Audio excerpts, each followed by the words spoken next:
Hey everybody, it's your homegirl Joy here, and today I want to talk about what I'm going to be planting for my pollinator and herb raised bed. I'm going to be dedicating two 20 by 3.5 foot beds as my pollinator and herb beds, and I'm going to have a mix between the both. I didn't want to just have a flower bed and an herb bed because I know there's some herbs that shouldn't be planted right next to each other, because not only would they compete, but it could also alter the flavor of those herbs.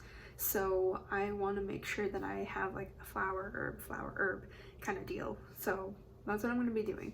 So first I'm going to go through the herbs that I want to plant this season, and hopefully I can plant all of these. So first things first, I'm going to be planting some basil.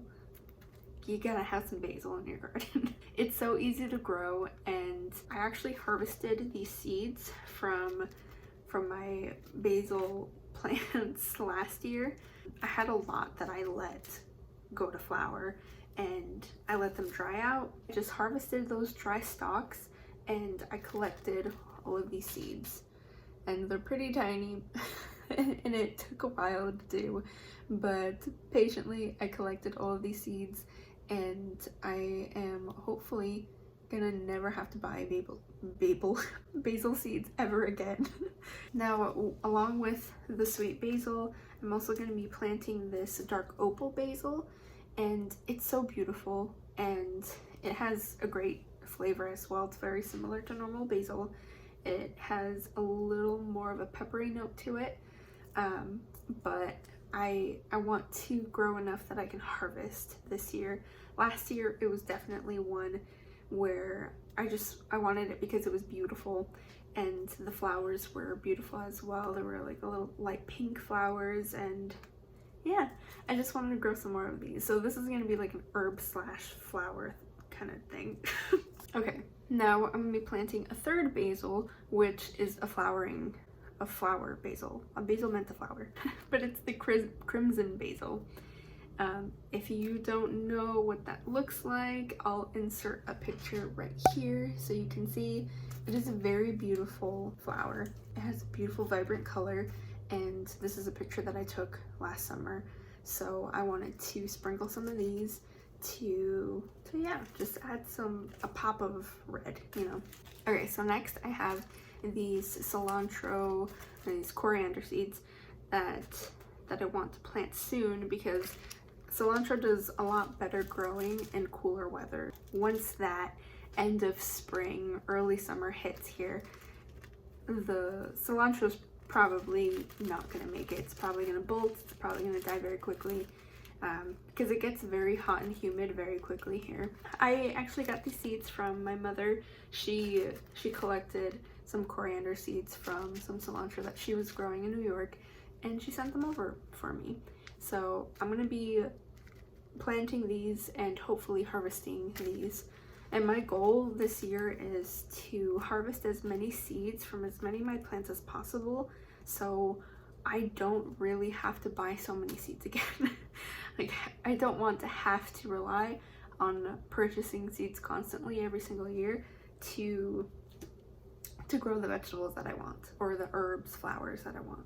Okay, so next is parsley. This is something that we use in our cooking a lot. My goal is to start collecting more home dried herbs for cooking and seasoning. So next I have thyme, and I had a German thyme plant. I harvested a lot of it, dehydrated it. I used it a lot in my cooking, so much so that I'm out now. So I'm growing a lot of thyme. So next I have a couple of oregano seeds here. I have some that I purchased from Baker Creek, and I have one that I got from like Home Depot, and it says Greek oregano. I'm not sure if these are the same variety, but I believe only the Baker Creek oregano seeds sprouted, and I have a pot full of those right now, and they're big, they're mature. I sowed them at the end of the summer, and they have been thriving in this pot. I brought them indoors so they wouldn't die during our first freeze this past winter. I'm planning on separating a lot of those and putting them in some of the raised beds in some of the areas. However, I know that they tend to spread, just like peppermint, just the mint family. So I'm gonna have to be careful about where I place them. I also plan on growing some dill and sage. If you look at my past videos, not too long ago, I repotted a sage plant that I had sown a few seeds, and I believe only one of them sprouted, and I was babying that one, and this past freeze took it out. So I'm gonna have to re-sow some seeds and start over. Unfortunately, I have this Long Island Mammoth dill, which I really want to collect dill so I can use for like pickling recipes, for brine. But yeah, that's why I want some dill. Okay, next I'm going to be growing some lemon balm and some peppermint. So these are ones that I want strictly for teas. I make a cold/flu tea blend, and it's really nice, and I need peppermint for it. And I want to make sure that I have some dehydrated peppermint leaves stocked up, so in case we run out, I can make some more. And I haven't tried teas that have lemon balm in it, but I hear that it's actually pretty good, so I want to give that a shot.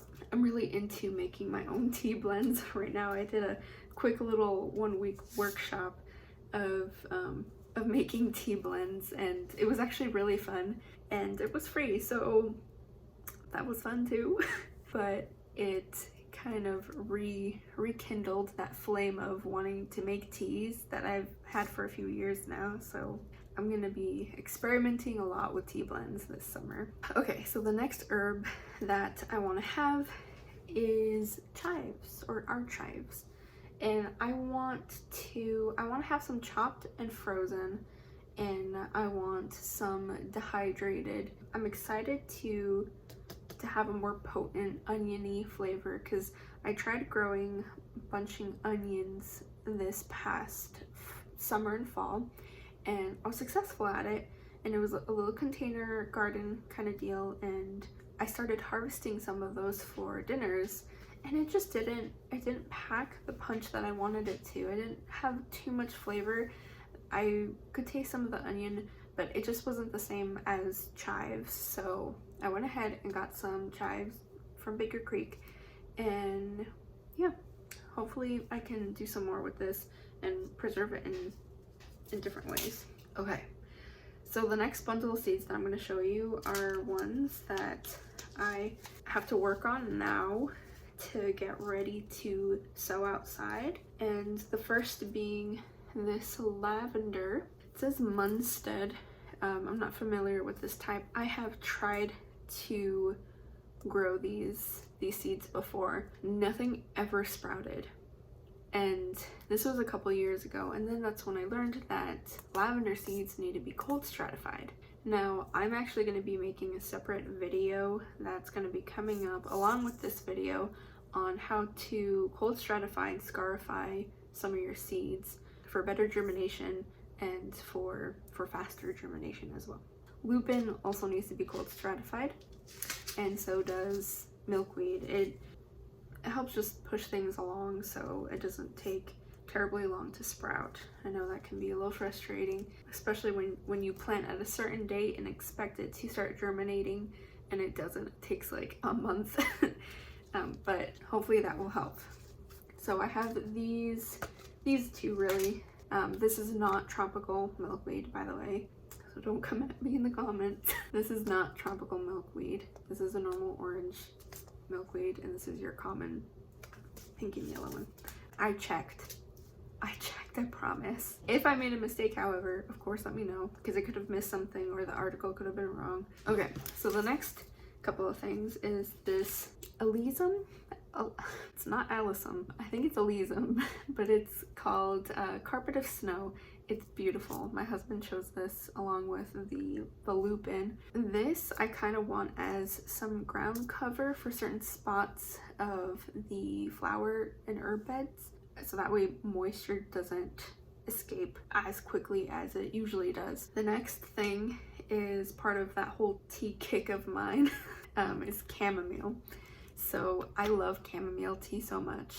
It is so good. I just finished some of the chamomile, loose chamomile that I had purchased for teas, and I want to grow more. I really want to grow more of this. I tried growing some last year. It didn't work out. I had them in pots. I should have just sown them in a flower bed. So this year, that's why I'm devoting 2 beds for it. I want to have an abundance of chamomile. I want to dry it myself and store it. And along with that, I have these 2 beauties. I have the Orange King Calendula and the Butterfly Pea Flower.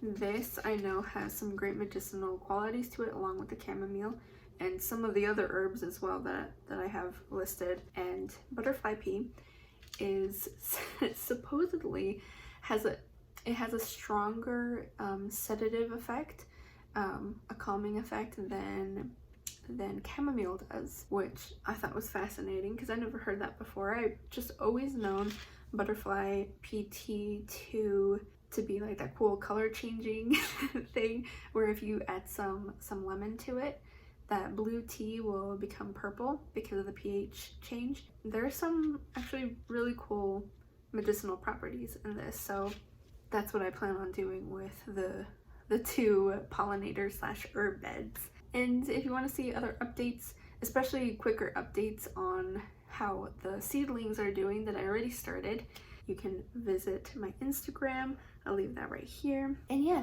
check out my previous videos because I do have videos on starting seeds. Remember to hit like and subscribe too. Alright, thank you for watching and stay joyful, everybody. Bye.